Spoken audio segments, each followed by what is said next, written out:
We're learning much more about the confusion at nursing homes and how they're dealing with coronavirus. The major question when it comes to our community's most vulnerable citizens: who is being tested and who is not? 11 Investigates' Angie Moreski has learned family members and some people in charge of senior living communities are frustrated. She joins us live tonight from the Breaking News Desk. And Angie, what else you find out? Well, David, there is no doubt nursing homes have a very difficult job dealing with COVID-19. Their residents are the most vulnerable in our community. Despite that, strict testing criteria at some nursing homes and an outright guidance by the state to stop testing in some facilities, saying it wastes supplies, is creating anger and frustration.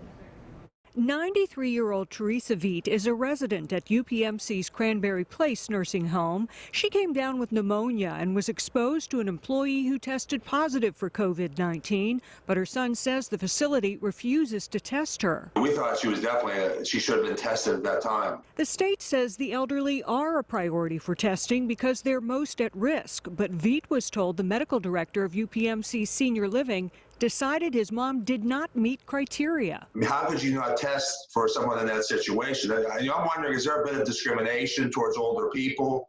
It is very irresponsible in my mind not to test. The owner of Paramount Senior Living, which has several facilities in Pennsylvania, says he was surprised Teresa wasn't tested.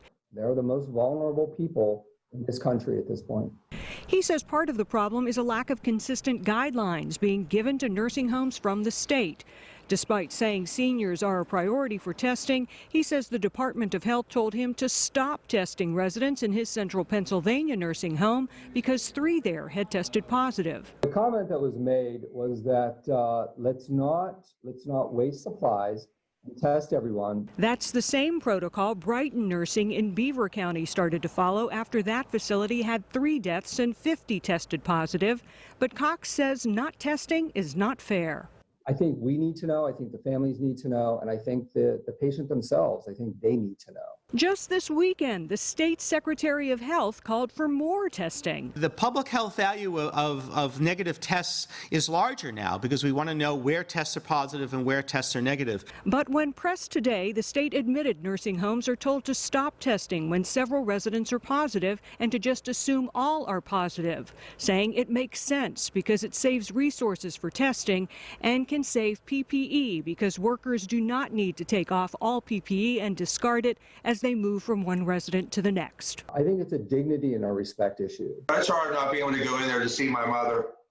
And I mean, that situation is bad enough, but to feel that she's not being tested and not being treated the way she should be is very upsetting. Now, both Veit and Cox also believe not knowing if a patient is positive can impact a patient's treatment for COVID. I did reach out to UPMC earlier today about their testing criteria, and I just received this email response. They say that they are expanding testing capabilities as fast as possible, but currently are not able to test everyone, and they believe their protocols are consistent with national and state guidelines. Angie Moreski, 11 Investigates.